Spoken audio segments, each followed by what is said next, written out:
جبکہ تحریک پاکستان میں محترمہ فاطمہ جناح کا کردار ایک مثال ہے۔ طاقتور قبائلی روایات کے سبب یہ معاشرہ تبدیلی کے امکانات سے مستقل محروم رہا ہے۔ گزشتہ دنوں ملک بھر میں مساوی حقوق اور آزادی کے لیے مارچ کا اہتمام کیا گیا۔ پاکستان میں حقوق نسواں کی صورتحال کسی طور حوصلہ افزا نہیں۔ خاندان اور سماجی سطحوں پر خواتین کی خود مختاری آج بھی ایک سوال ہے، جبکہ ملک بھر میں ہراسانی اور تشدد کے واقعات کے ساتھ ساتھ خواتین دیگر سنگین جرائم کا بھی مستقل شکار ہوتی رہتی ہے۔ لیکن چند تضادات اپنی جگہ اٹل بھی ہیں۔ ملک کی تاریخ میں بی اماں جیسی متحرک اور بلند خیال خواتین کا ذکر ملتا ہے، جبکہ تحریک پاکستان میں محترمہ فاطمہ جناح کا کردار ایک مثال ہے۔ پاکستانی قوم کو اسلامی ممالک میں پہلی خاتون وزیر اعظم منتخب کرنے کا اعزاز بھی حاصل ہے۔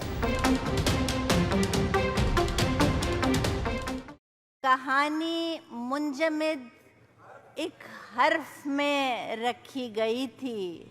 فنون لطیفہ میں خواتین روز اول سے مہارت اور مقبولیت کی علامت رہی ہیں۔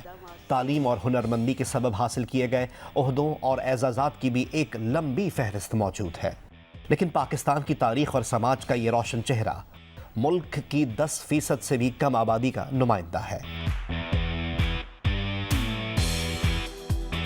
کم و بیش روز اول ہی سے تنگ نظری، غیر جمہوری سیاسی ماحول اور انتہا پسند خیالات قوم کا طریقہ حیات بنے ہوئے ہیں۔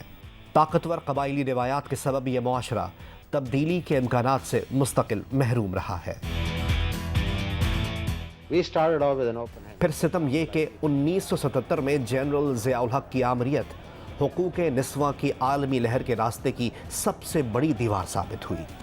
اس دور میں نافذ کیا گیا حدود آرڈیننس ملک بھر میں خواتین اور اقلیتوں سے تعلق رکھنے والے شہریوں کے استحصال کے لیے استعمال ہوتا رہا۔ تعلیمی نصاب میں بھی ناموافق تبدیلیاں کر دی گئیں۔ حدود آرڈیننس اس کی بدترین مثال تھی، جس میں ہر صورت میں عورت کو ہی سزا ملتی تھی، خواہ وہ قصوروار کیوں نہ ہو۔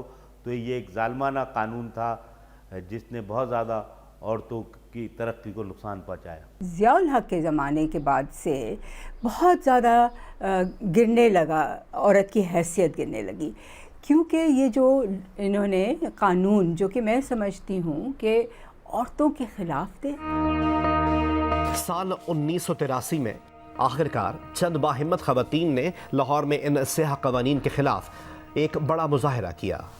ویمن ایکشن فورم کے تحت کیے جانے والے اس مارچ کے دوران انتظامیہ نے خوفزدہ ہو کر مظاہرین پر حملہ کر دیا۔ بہت سی خواتین زخمی ہوئیں۔ اب تک میں سمجھتی ہوں کہ جہاں بھی ہم نے دیکھا پاکستان کی تاریخ میں آمریت کے خلاف آواز اگر اٹھی ہے تو بہت بڑی آواز عورتوں کی اٹھی ہے۔ اس تحریک نے اگرچہ آمریت زدہ ماحول پر بہت گہرے اثرات مرتب کیے، لیکن یہ سب کچھ ملک کی شہری آبادی تک محدود رہا۔ اس زمانے میں کیونکہ سینسر لگا ہوا تھا، اخبارات میں خبریں نہیں چھپتی تھی، ٹی وی سرکاری کنٹرول میں تھا، تو وہ جو پیغام تھا وہ محدود رہا۔ گزشتہ دنوں ملک بھر میں مساوی حقوق اور آزادی کے لیے مارچ کا اہتمام کیا گیا۔ ہر سال کی طرح اس بار بھی ان تمام مظاہروں میں خواتین کی بھرپور شرکت اور جوش و جذبہ دیکھنے میں آیا، لیکن ان تمام مظاہروں کے مقامات اور ان کے اثرات صرف شہری علاقوں تک محدود ہیں۔ خواتین کے عالمی دن کے موقع پر ریلیوں، مظاہروں، سیمینارز اور بیانات کے ذریعے عورتوں کے حق میں اٹھنے والی ہر آواز پر ایک نیا سوال اٹھایا جاتا ہے۔ چند حلقے اور مفکرین کا ایک مخصوص طبقہ اس ساری سرگرمی کو معیوب قرار دے کر ہمیشہ تنقید کی نگاہ سے دیکھتا ہے، یہاں تک کہ ہر سال ان احتجاجی ریلیز کی حوصلہ شکنی کے لیے عدالت کا دروازہ کھٹکھٹا دیا جاتا ہے۔ جو سمجھتے ہیں کہ عورت کو صرف گھر میں باورچی خانے تک محدود ہونا چاہیے، اور مگر یہ کہ وہ یہ سب کچھ بھی سوچتے ہو، مگر جو ترقی ہے، جو پیغام ہے، وہ ان کے ان رجت پسند خیالات کو پاش کر رہا ہے۔ نہیں، میرے خیال سے مردوں کی مارچ ہونی چاہیے، عورتوں کو گھر میں بیٹھنا چاہیے، ان کی مارچ نہیں ہونی چاہیے۔ یہ سب چیزیں ہمیں زیب بھی نہیں دیتی ہیں۔ میں تو ٹو بی ویری آنیسٹ، میں اس کے بالکل فیور میں نہیں ہوں۔ نہیں، روکنا تو نہیں چاہیے، لیکن جو عورت مارچ میں ہو رہا ہے نا وہ صحیح نہیں ہے۔